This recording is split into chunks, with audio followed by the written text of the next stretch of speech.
Merhaba, günaydın. Hello everyone, good morning. My name is Manu Başgöl. We are in a platform for jobs and businesses and for business life and for sustainability economic with the Finland embassy cooperation with them. Turkey circular economy second day. Welcome. As for we like to thank you for the great participation for the first day. We want more business cooperation together and to fasten the pace of our countries going to the circular economy. Let's talk about the 14 March topics of the circular economy's first day when the opening speech from the Turkish Public Trade Ministry has Mustafa Tujaz the speech and other representatives. Louisa Clinton has done the opening speech. From USA, Grand Ambassador has done the opening speech.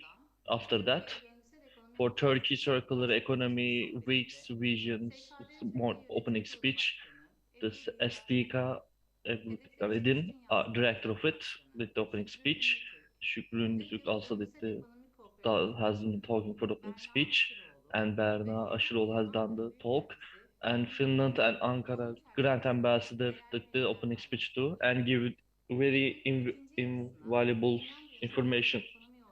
And after that, we had experienced from the Finland circular economy, and then we said that there is no other planet, and we had that kind of talk session for that, and we also had sharing from experience from the private sector. It, we, we hope that you had a really great day. If you want to see it again, in the next coming week, yayınlarımızın YouTube the hesaplarına da organizations that ulaşabilirsiniz. does our events, you can see it from their YouTube channels. Turnuvasının bu ikinci In the gününde Turkey, in the ev second day of sahipliğini Turkey yapan circular economy with five Finlandiya'ya different sessions. konuşacaksınız. We have a great Geçtiğimiz agenda birazdan between us. global Our perspektif, Paris İklim thing, Anlaşması'na bölgeler it nasıl will talk katılacak about the başlığı Paris olacak climate change bahsedeceğiz. and the region's Günün ikinci effect on gününde it. And the Türkiye second Cumhuriyeti session is that ülkelerinin yol Turkey haritası circular üzerinde economy's çalışacak. roadmap. Ardından After Türkiye that, endüstrisinin ve yeşil Turkey's ekonomi industry dönüşümünün yol and the haritası, change döngüsel roadmap, ekonomi prensiplerinin and we adaptasyonu will nasıl olacak adaptation of konuşmalarımız circular devam edecek. economies principles. Döngüsel kentler ve And döngüsel after that, kentler deneyim aktarımı başlıklı we will talk oturumlarda about the projeleri circular, as yorumlayacağız. I circle Gün cities boyu and Türkiye'de economics. simultane çeviri There yapılacak. will be simultaneous translation for all of the Herkes için sessions. verimli ve Well, I keyifli hope bir that it will eğitim be a great sağlayacağız. privilege and will be Şimdi knowledgeable for global everyone. perspektif, Let's look at the Paris global İklim perspective Anlaşması'na bölgeler for nasıl uyum sağlıyor For günün ilk Paris oturumunu climate gerçekleştirmek üzere agreement. oturum We want moderatörü to talk SKD the Türkiye Genel from the Sekreteri Konca SKD Çalkıvik. Konca Çalkıvik will be the moderator, Uluslararası Ekonomi Forumu and kayıt of yönetmeni course Mika the Suçinova. specialist Mika Skolozhova Dünya will be other Sanayi ve guest, Kalkınma İş and for Konseyi'nin Amerika World Direktörü Xiao Sustainable Meng'en. and the Mengum will be joining Xian us Jiaotong, from Liverpool Xi'an Üniversitesi öğretim from üyesi Liverpool, Ceren Ergenç Professor Ceren ve Ergenç will be Rex joining us, Walterstadt, and döngüsel Rex ekonomi Walterstadt, çalışanı Yuan Frimu'yu circular ekrana davet ediyor. Sözü specialist, Sayın will be Çalkıvik'e with us. bırakıyorum. I'd like to give word to the Konca Çalkıvik.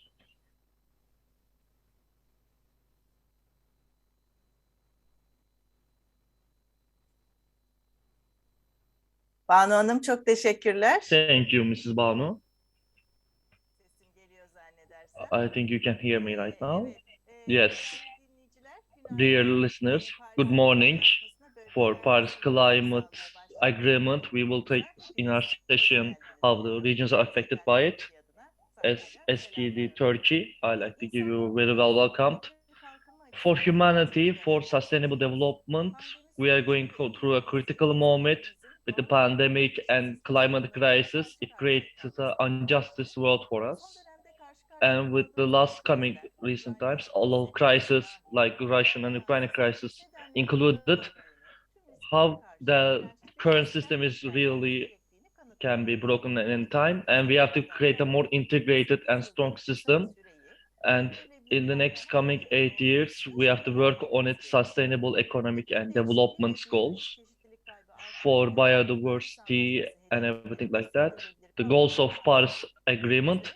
yol and for gösterecek. sustainable development goals will Extrem be iklim our sıcaklıklar, seller pioneers ve and show us the kuraklıkların way we have to artacağı go for the future. gerçeğiyle And dünya ısınması currently, alarm for our verdiği world, deniz we can see dalgaları the uyarılarını alarms with the gösteriyor. natural Daha disasters. We can fazla see it felaketlerin from them önüne geçmek için to Paris Anlaşması prevent more hedeflerinde de belirtildiği disasters gibi as the goals küresel the ısınmayı Paris bir Agreement has derecede seen. sınırlandırmamız We gerekiyor. need to end the 2050 yılına global kadar bu increase alanda of yüksek temperature with karbon intensite, 1.5 doğal degrees. ve uyumlu, We adil have ve to kapsayıcı create a politikalara just ulaşabiliriz. policies, Dünya and Ekonomik also Forumu for tarafından Ocak for ayında it could yayımlanan be Küresel better for Isınma eco-friendly Raporu me. And we 2022 have to take a look at the dünya global ısınımının risk report önümüzdeki 10 in yıl içerisinde 2022. Our world in the dünyanın 10 yaşadığı coming önümüzdeki 10 10 yıl years, içerisinde en çok tehdit oluşturan the unsur iklim the için climate eylenebilirlikteki başarısızlık olarak görülüyor.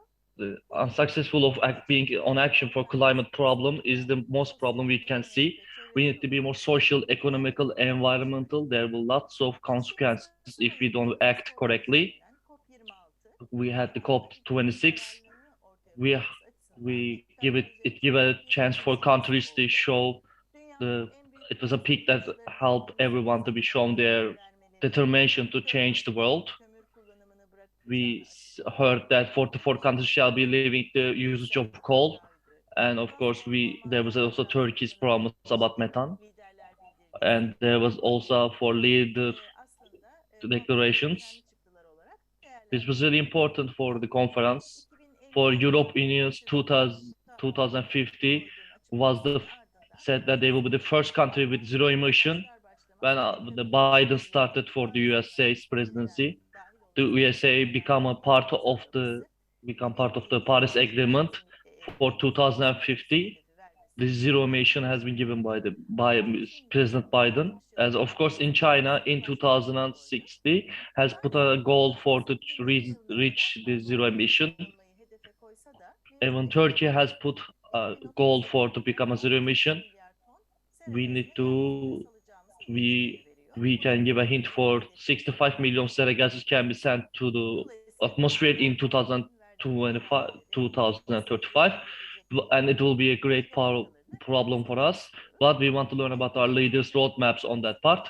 In this session, going to look at how other regions in the Paris Agreement are affected. How do they work for resource usage and for as well as different things, and we shall see what can they do. We have really great four speakers for that part. Now I will give the first word to Mika Slukunova. Mika Slukunova has been working on the climate change for 20 years for USA, and for Finland has worked on that. As for Finland, has was a part of the Finlandian Climate Speech Council, and we are now currently working on circular economy, and has a does international cooperations for circular economy. The specialized person is that and work on that. And yes, Mika, as we talked about yesterday, how the circle going to the circular economy is the most important thing for climate change. The global organizations, how can they take a role for this part? I would like to get answers for these questions. Thank you. Thanks a lot. It's a great privilege for me to attend this prestigious event. My name is Mika Sulkinoja, as was mentioned, and I represent the Finnish Innovation Fund, Sitra. We have been working with sustainability issues for years and with circular economy since 2015. And we have operated together with our partners, World Circular Economy Forum, since 2017. And actually one of the issues we have been looking at is, or one of the crucial questions is why circular economy is crucial in addressing climate change. Nearly half of the emissions come from the way we make and use things, including food. Therefore, to fix the climate, we must fix the economy. When I say fix the economy, I ask you to think about how current economies work. Currently, we take, make, and then waste. Our economic system is designed to extract natural resources, use them, and throw them away.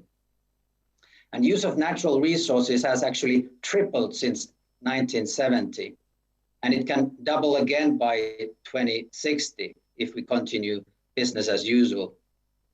Resource extraction and use account for 50% of all greenhouse gas emissions. This clearly pushes global temperatures upwards. But circular economy is a tool to address these emissions. It allows us to satisfy our needs and wants with less virgin material. Reduced demand for virgin materials means less extraction and processing, and consequently, it means fewer emissions.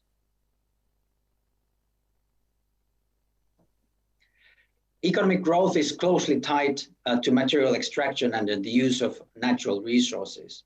Quite often in the linear economy, growth relies, however, on resource mismanagement and over-extraction.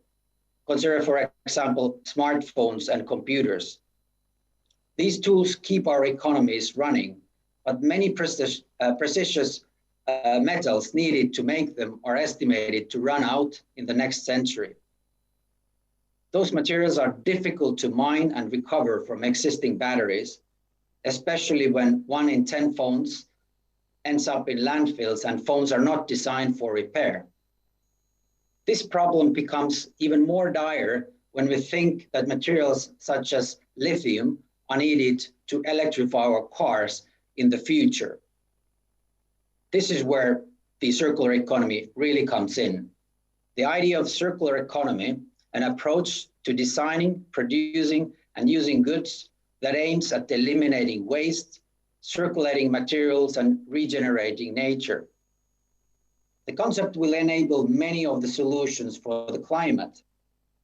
It also addresses the other interlinked crises, biodiversity loss and over-extraction of natural resources and pollution. The circular economy is a framework that addresses all these interlinked crises. And while doing so, it also contains an economic promise. It is said that it could unlock 4.5 trillion US dollars in economic value and create new jobs. So it would mean better growth.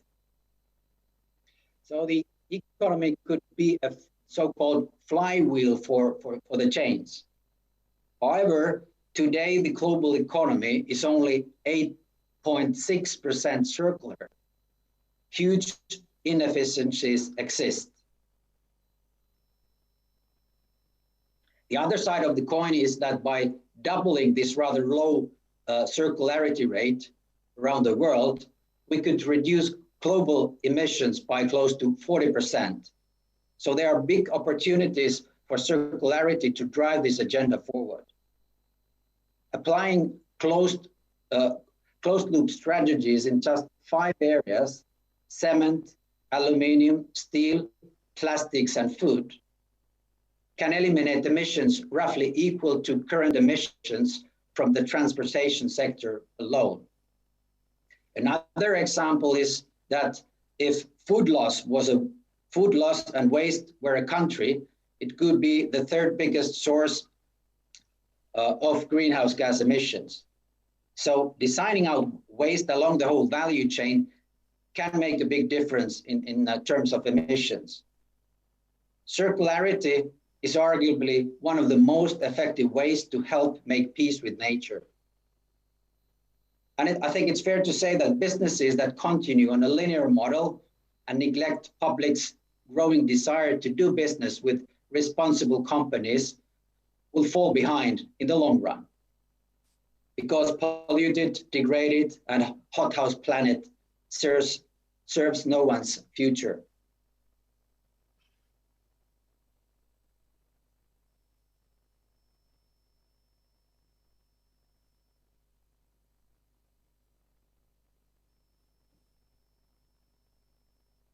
Mika, thank you very much. It was very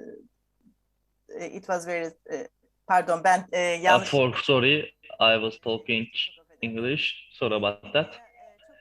We'd like to thank Mika for his speech, has given us talked about circular economy and the importance of circular economy, given great information for us. Let's talk to our second guest, Andy Mangan, for SKD Turkey, for Sustainable Development for BBC's working for Global Network for it. In USA, Sustainable Development is the founder of USBC, and for 30 years has been working for 30 years in sustainable development and helped to create a policies. And for USA, for climate change, has worked with the policies and take a look at the Russian and Ukraine crises, how that affected the policies. Take a look at the circular economy's benefits of for the zero emissions and give that answer for that. Welcome, Andy. Good morning. Hello. And hello. Thank you for welcome. Thank you. Talk with you today.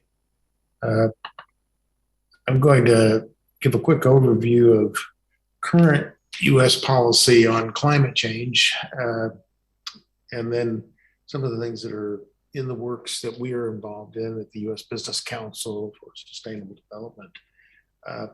First of all, climate change policy in the U.S. has been jolted by the Russian invasion of Ukraine.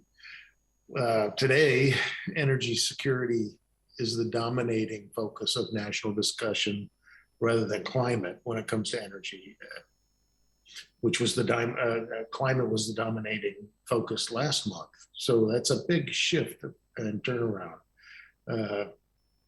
The dramatic rise in gasoline prices is hitting consumers on top of rising inflation and supply chain slowdowns that have been in place over the last couple of years during the COVID crisis. And this is producing real pain for many families in the US, of course, and around the world. A critical near-term question is how to replace Russia's share of the global oil market and quell the rise in prices at the gas pump. Those are very different focuses than decarbonization strategies. So in the short term, that's what it is, but clearly in the mid, longer term, the climate is going to be a dominant focus, and the energy transition that is in the works is critical to all companies and governments and society. So that's a key point. Though Russian oil only accounts for 9% of the U.S. Supply, it's definitely a major factor in the rising cost of fuel, which have jumped about 25% since the beginning of the war. So this has led the U.S. administration to call for increased domestic oil and gas production. A major shift, as I said earlier. That's an example of it. But industry estimates here in the U.S. For gearing up for, say, for example, U.S. shale oil production, which is a large opportunity, are 10 to 12 months to get organized and begin producing. So that's a long time to wait to have an impact. Other approaches are being discussed, including engaging with OPEC nations and other producers to try to fill the void. So just as a point of reference, I wanted to start with that.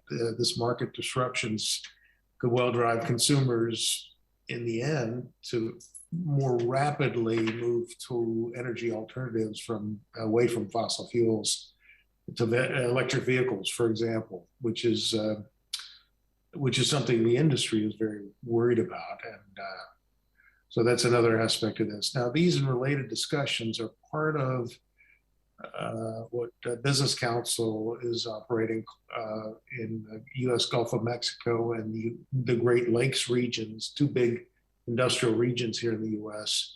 that we call carbon collaboratives. They're places where we bring companies, research institutions, academic institutions, governments, local, state, and federal together to focus on driving decarbonization projects forward using different strategies and helping companies that have made commitments to net zero carbon emissions by 2050, for example, of which there are hundreds in these regions, to figure out how to get there. And so that means helping them understand the various strategies that are available. So, for example, there are working groups on carbon capture, use, and storage. How does that fit my company? What are the technical aspects? What are the economics? What piece of it are we? Are we a producer of carbon? Are we a processor to help get the carbon from the plant into the pipelines? Are we the pipelines? Or are we the company that has the capability to create underground or offshore carbon storage that would keep the carbon stored forever? That's the goal. Anyway, so those are complex challenges, and most companies don't really know all the answers to those. So in our working groups, we go through that with carbon capture. Hydrogen is another focus as a transitional fuel, whether it's for transportation, power companies, or industry. For example, here in the U.S., power companies, a couple have plans in place to build natural gas, hydrogen co-fired plants that would run for 50 years or more. And So then brings up, well, where's the hydrogen going to come from? How are we going to ensure that we have a supply to meet the demands and not have any kind of a shortage, which means storing the hydrogen that is produced and how to produce it with the current electrolysis technology is how do you drive the cost of that down? That's just transportation, that's power companies, but and then how do you connect with transportation grids, whether it's for large trucks and trucking systems, similar to what's being pursued in Europe, or passenger cars. So all of those over the coming months, over the coming years, rather, 10 years, say, the hydrogen challenge is going to come much more into the forefront. The U.S. Department of Energy has committed $10 billion in part to establish 4 hydrogen hubs in the U.S. around the country to help pursue these things. So all these companies have questions. How is this going to affect my company? How do we work toward an investment in hydrogen if that's appropriate? So that's another working group on hydrogen and nature-based solutions, whether that's wetlands, riparian forest, or afforestation, put trees back where they used to be. The various approaches, that's another major interest for companies, particularly those that are large energy users and want to get moving today on their carbon footprints, and this would be helping them with potentially carbon credits, another complex area to focus on. So there's a lot of interest there. And then electrification, another example where if we're going to electrify more and more, how do we, where is that electricity going to come from? Where are we going to, how are we going to, is hydrogen, that's where the hydrogen connection comes in again, and others. So, and then the last one is, that we're working on is material reuse, and how do you, particularly, how do you calculate the value, the carbon value when you reuse a material versus using virgin material. So and we're working with the US government on that, the National Institute of Standards and Technology, that's their business. And we're developing a kind of model that would be applicable for use in the US Business Council has got a materials marketplace platform with several thousand users that's designed to help companies find ways to reuse their materials they're no longer interested in, but have potential for use by others. So those are some of the things that I think might be of interest. I want to stop here because I think I'm at my time limit. I look forward to any questions. So thank you very much.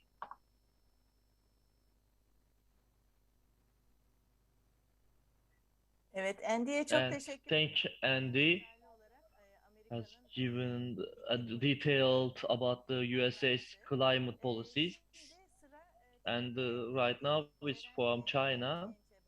We will connect to Ceren Ergenç. Mrs. Ceren, for 5 years, working for Geothinking Liverpool, working as a professor, and has done the master in Boston University, and right now working for East policies. Mrs. Ceren, how the China is currently affected for the Paris Agreement and for 2060 to reach zero emission. How kind of roadmap do they have? We'd like to hear it from you. China entered the climate agenda real new and become one of the pioneers with the industrialization. They have seen the industrialization effect on the nature, and when they see the standards the Europe's used before they even adapted it, they adapted that kind of standards and become more affected on that part.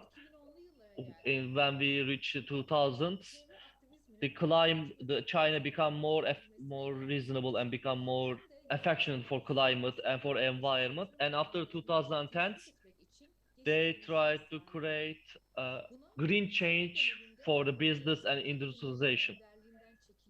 And with the Trump leaving the presidency, we can see that China has been affected by that too.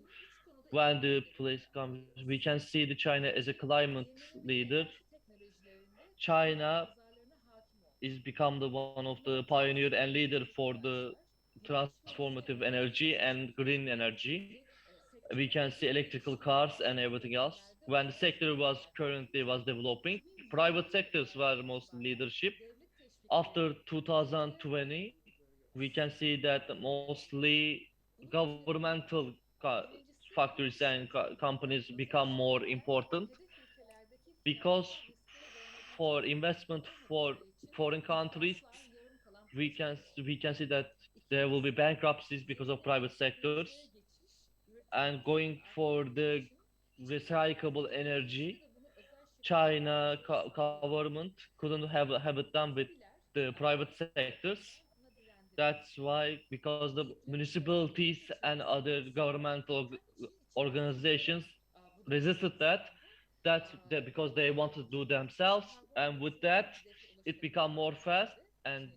So in the 2060, it was seen that zero emission could have been reached, and of course other car and with this kind of fast pace, we could have seen that there was no the China has left all of its rivals on the back of the sector.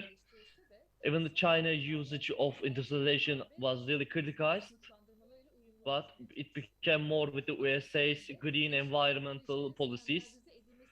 And of course, it's in cooperation with the USA about the green economics. But of course, they put green conditions on that part.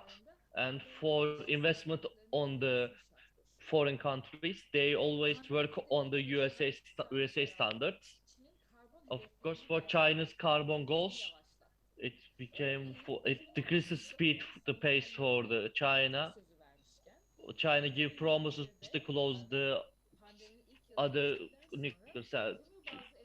Talk about they said that they will use the production of coal more.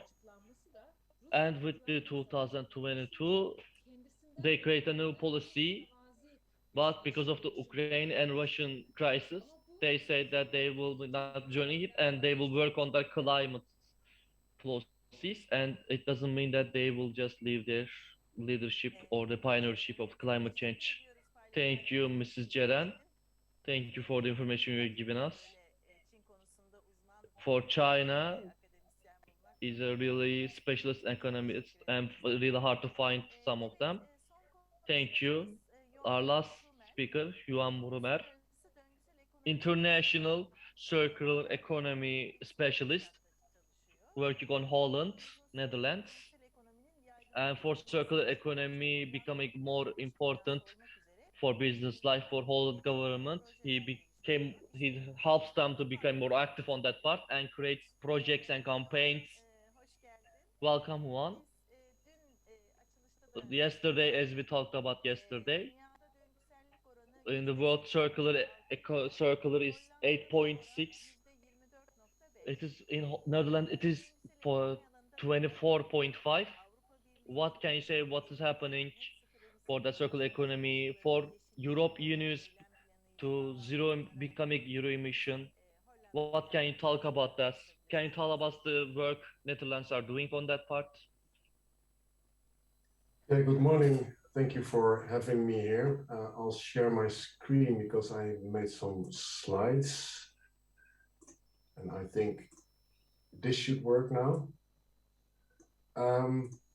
Yeah, it's interesting to hear the other speakers. What I will do today is, well, very briefly take you through a bit of the circular economy policies in the Netherlands and how they, from our account at least, connect to climate change, to the Paris Agreement. But first, this slide is to actually introduce myself, but you already did it quite nice. My main task is to share and learn. We have a lot going on circular economy in the Netherlands. but there's a lot to tell and to share, but there's also a lot going on in other countries, as you've heard in the previous speakers. So there's always a lot to take back to the Netherlands as well, because we are very keen on keep on developing our circular economy. And my role as an international circular economy advisor is to typically do that, share and learn with the rest of the world how circular economy benefits us in the Netherlands, but also how it benefits other countries.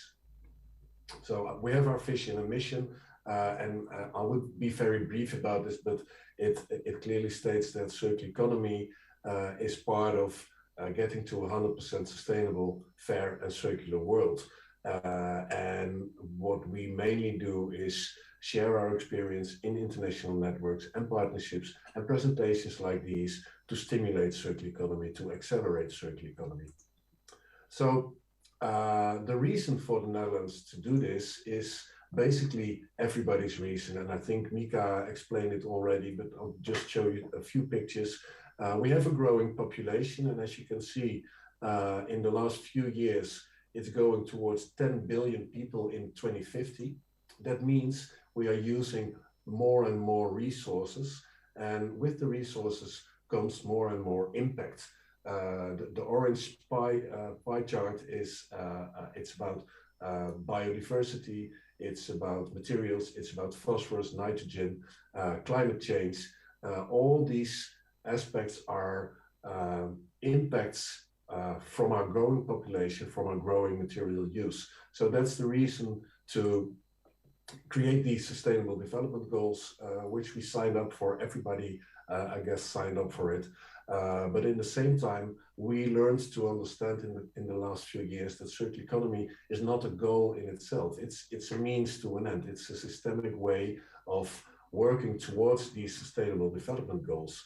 Circular economy is a systemic approach to a better world, so it should be always sustainable. It doesn't make sense to have a circular economy, to work to a circular economy without looking at your carbon reduction, without looking at biodiversity, without looking at water or rural development, or as Andy explained, without looking at geopolitics. Circular economy is systemic. It touches on everything, and you need to be aware of that, and you need to work not only on the resource efficiency, but also on the impact on all the other goals that we have. So these are in the Netherlands the related policies, and they came together in the Paris Climate Agreement. This is a report that I'm very fond of. It's a yearly report, circularity gap report, and as you mentioned already, the world is around 8.6% circular. That actually means that 8.6% of the materials are reused. What the report also says, and that's of very high importance, at least for me it is, 70% of all the emissions are generated by extraction, processing and manufacturing of goods.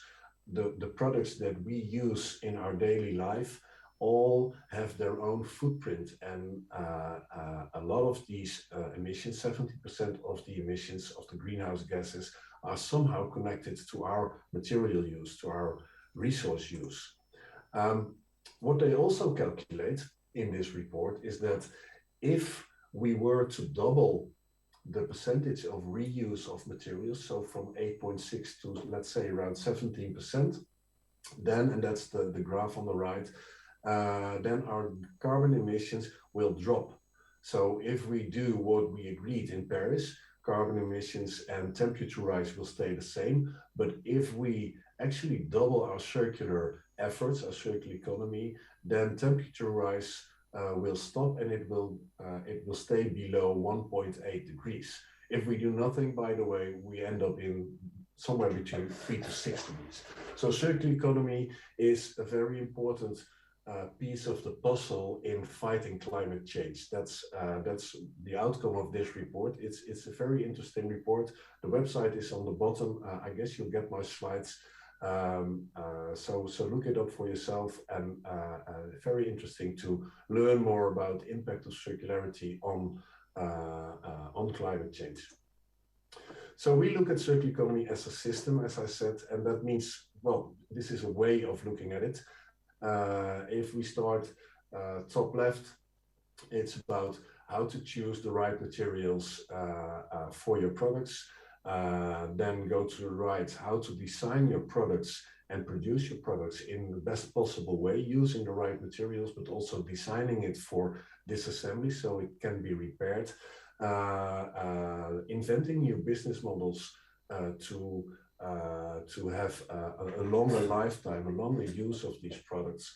And then bottom right, circular procurement and the use and reuse, that's actually using these business models in the best possible way. So use your products wisely, use your components and your materials wisely as long as possible at the highest possible value. And in the end, separate everything, recycle it, and put it back into production again. Now, this is the ideal type of a circular economy system. Reality is more like this. We have waste. We always will have waste. For now, we have quite a lot of waste. And the way we see it is that residual waste, so the waste that we cannot do anything else but incinerate it, becomes an indicator of circularity. Less waste to incinerate means more resources that can go back into production by recycling.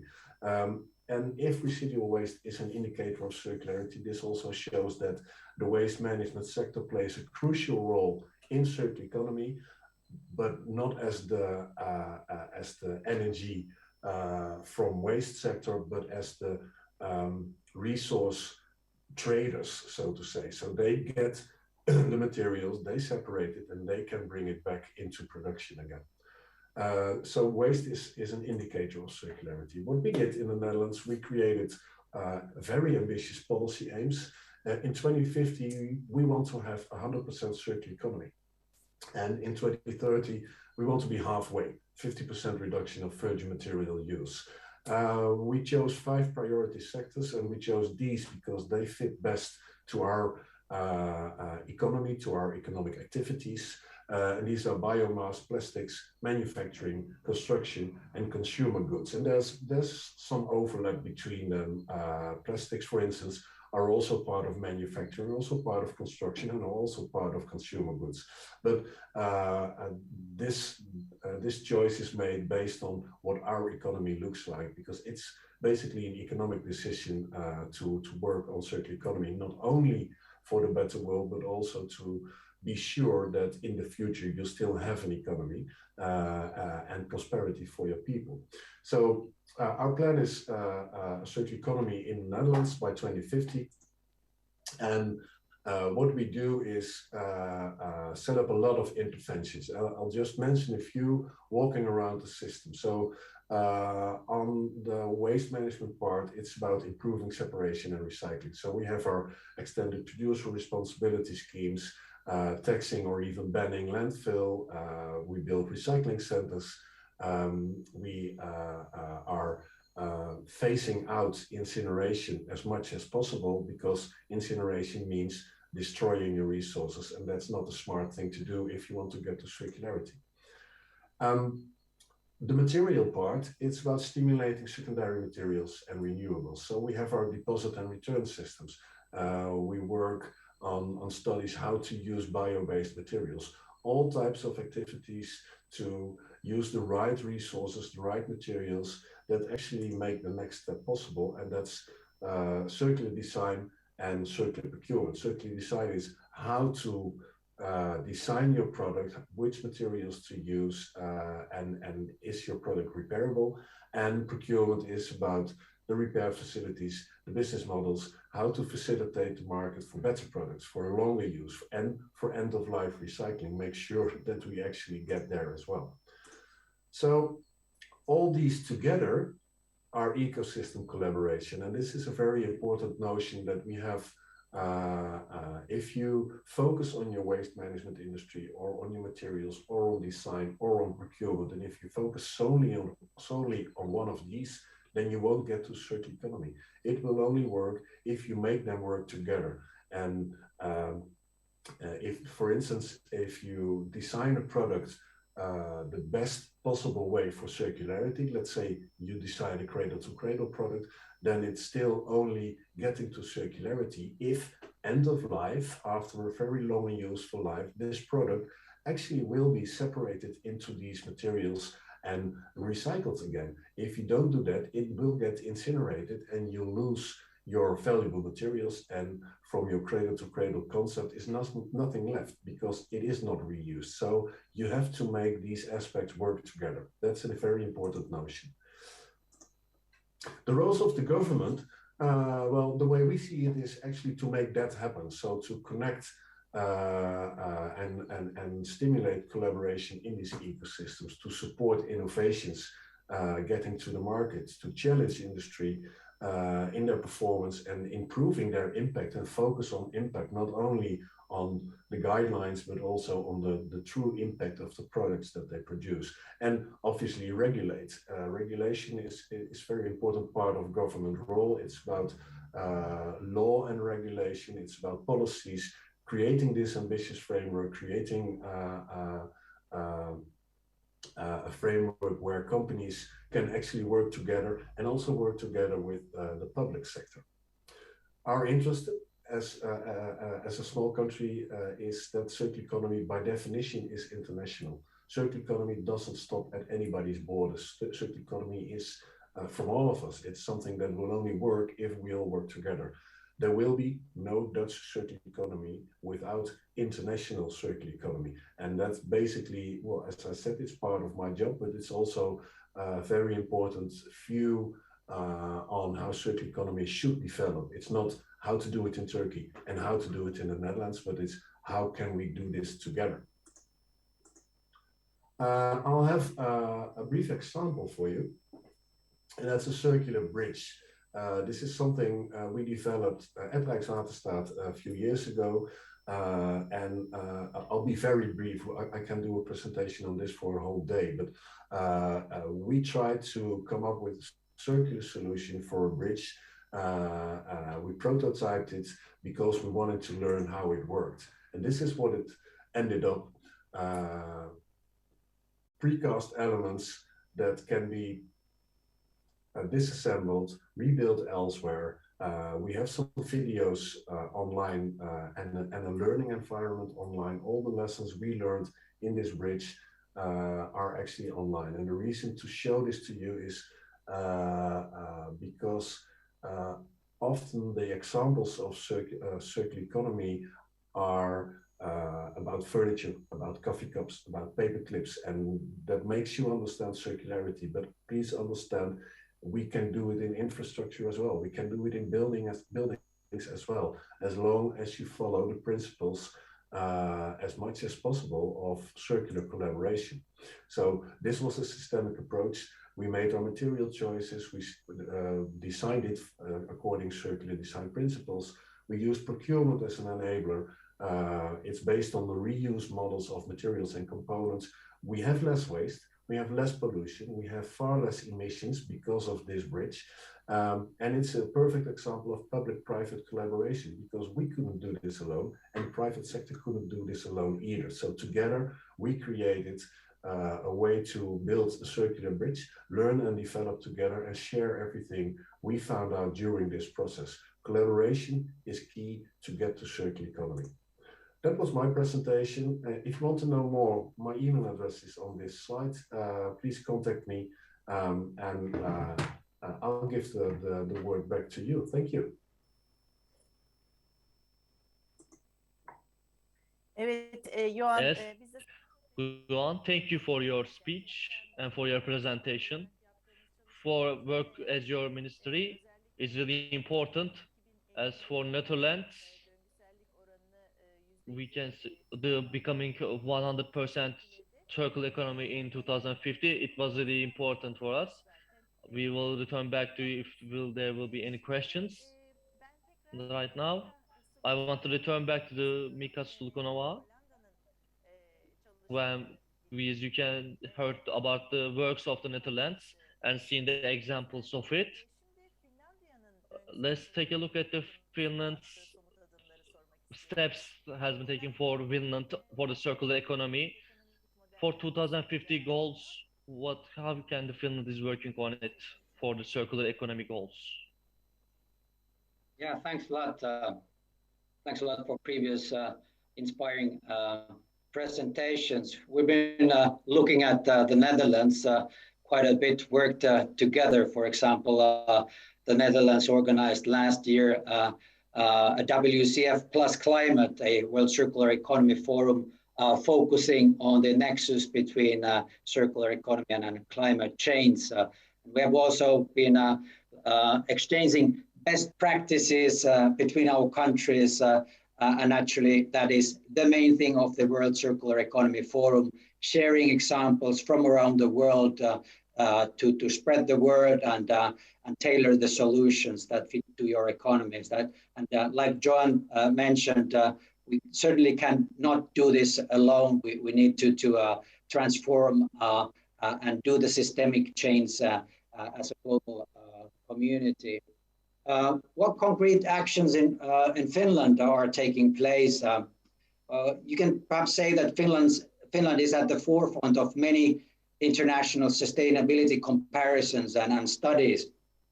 We're rather close to reaching many of the sustainable development goals related to social and economic sustainability. However, Finland's key challenges are related to consumption and production patterns, climate action, and state of biodiversity because of our industrial structure. Therefore, we have taken circular economy transition very seriously. We have thought that we need to reduce primary resource use and invest in circular business models. This is something which we have been looking at very intensively here at Sitra and together with the stakeholders in Finland. This includes service-based business models, sharing economy, reverse logistics, reuse and repair services, just to name a few. Many examples are featured during this week as well. In Finland, the year was 2016 when we drafted the first national circular economy roadmap. So we collected the whole society around one table and discussed what can be done together in order to transform our society into a circular one.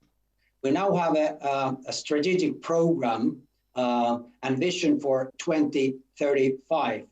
You may know that we aspire to become a net zero country by 2035. And our vision is to become a carbon neutral circular economy. And the foundation of our economy should be then circular economy. A lot remains to be done, but we think that the breakthrough is planned to be made by digital solutions, regulation, and responsible investors and businesses and consumers. Our government is committed to reduce the consumption of non-renewable natural resources and to restrict the use of renewable natural resources in Finland so that the total consumption of domestic primary raw materials in 2035 should not exceed the level of 2015. We plan to do this, we plan to promote these targets, for example, by introducing voluntary agreements. Municipalities, companies, and other operators may make voluntary commitments to implement the natural resources targets. Finland will also target more funding to R&D and innovation, and also ecosystem activities, like John mentioned. Very important to do this in an ecosystem. We will also develop incentives, economic incentives for a circular economy. This will include taxation that supports sustainable use of natural resources so that the circular goods would cost less to consumers. We will promote wider use of circular economy service models and promote that through taxation as well. Our aim is to really transform Finland into a leading country in digital circular economy by opening up and interlinking material and data flows. We will use digitalization to boost the traceability of material flows and resource efficient production. The basic idea, therefore, is to create circular economy market through legislation, economic instruments, and digitalization. What is also considered very important in Finland is incorporating expertise needed in a circular economy into the education system and work-life skills. And as mentioned, we will certainly not do this in isolation, but rather together with our partners. We continue offering the global community a discussion platform and a networking platform, the Circular Economy Forum. The next one, this year's edition, will be held from Africa. The host will be Rwanda, timing early October, exact dates to be announced very soon. And our main partner is African Circular Economic Alliance, a network of public and private organizations promoting circularity in the African continent. You're naturally very welcome to join the WCF process also this year and contribute to the event. Thank you very much.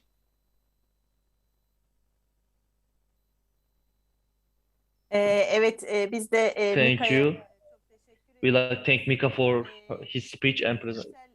ekonomi For circular economy Finlandiya, in Finland, 35'te net in zero 2035, they want to be net zero belediyeler, şirketler, for municipalities and companies, gönüllü taahhütler veriyor. and also volunteer promises has been given by Finland.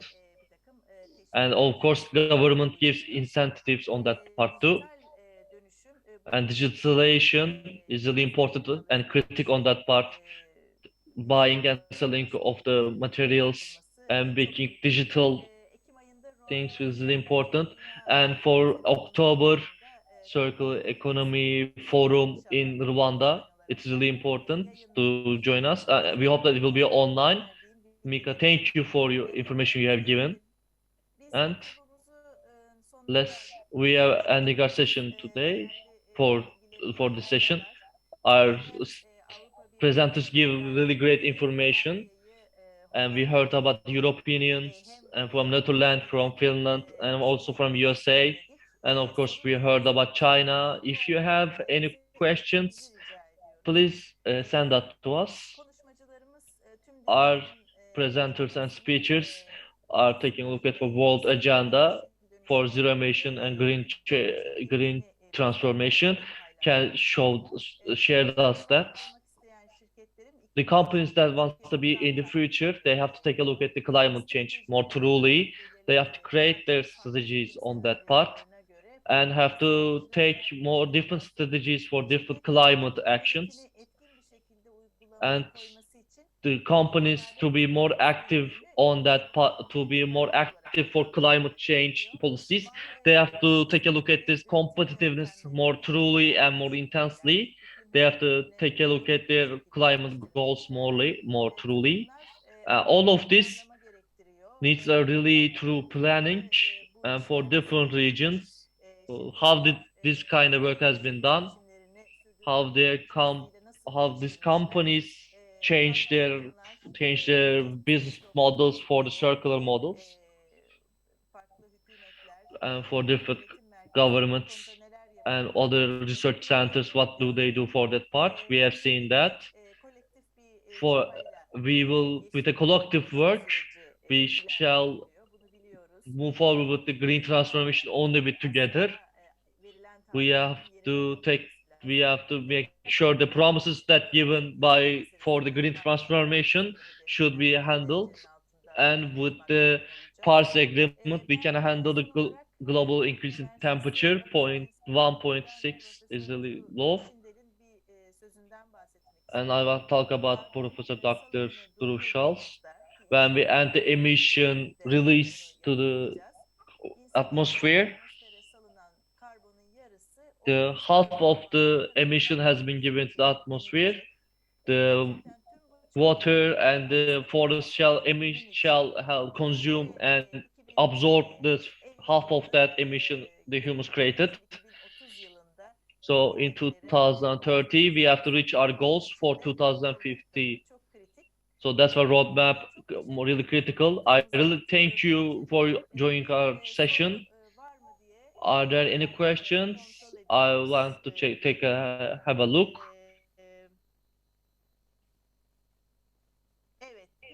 Yes, we have a question. Let's take a look at it. For one country, so we can see that countries becoming a circular economy, will it affect any other countries about the employment? Can you say, Yuan, how does the circular economy affect the other countries you have near you? As you said, the whole world should be circular economy, not just Netherlands being circular economy is enough. Of course, this creates employment opportunity for, of course, in countries. Will there be create a problem with the employment in different countries because of the circular economy? Well, that's a very interesting question. A lot of countries, at least in Europe, did calculations on the impact of circular economy. A few years ago, McKinsey did it for the all overview on Europe, and a lot of countries replicated that study for their own countries. Speaking for the Netherlands, at that time, the indication was to have economic growth of around 7.2 billion euros yearly value, and over 50,000 new jobs, and that's net new jobs. So there will be jobs lost because you will stop things, but there will be new jobs created because you start new activities, and most of these jobs are in the sectors that we do not use at the moment, which are the repair and remanufacturing and refurbish of products. That's what we don't do at the moment. So that's where a lot of these jobs will arise. And on European level, I don't have the figures, but maybe Mika does, but on European level, the picture is the same. And on a global level, the picture is also the same. Net, you will have a growth in employability. In the same time, like any transition, if something changes, you need to do something new and you need to stop something else. And there where you stop your old behavior, you will have a loss of economic activity and a loss of jobs. But to replace that, there are new economic activities and new jobs. So yes, there will be losers like in any transition, but in the end, we strongly believe that global economy, regional economy, European economy, Dutch economy, they all will profit from changing towards circularity.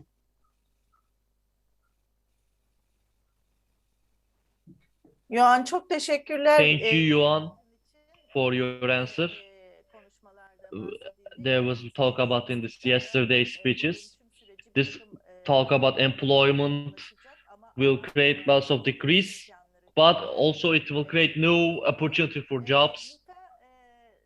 Mika, what can you say about that part for employment? We will be really glad to hear your information and your own experiences. Yeah, very important question. Like was mentioned that this transition will certainly have winners and losers, and we need to pay attention to this question in terms of employment, for example. There will be sectors which will be gradually, if not disappearing, but their importance it will not be that big in the future, and new sectors will arise. The reason why Finland, for example, has been looking at education, we have been trying to integrate circular economy into the curricula throughout our educational system, is indeed this very reason that new skills are needed in a circular economy society. So we need to be ready to shift jobs from a sector to another. So education is key in that sense. A lot of research need to be done in the future also. We are not certain about this transition yet, how it will go. So we will constantly need to research this topic so that the transition is indeed a just one. On a global scale, the big picture I agree with Johan is that this in the end is a good thing for all of us. But the fact is that we do have different economies on the globe. Some of us are more natural resources dependent than others. And it may be that some of the materials come from areas which then suffer from lowering demand of those materials in the future. So those countries need to be helped to transit in a just way and have a more broader set of economic activities in the future. But it's an issue which needs to be addressed. Some attention has been paid to that, but for example, during the World Circular Economy Forums, that is a rising topic which will be debated during the years to come.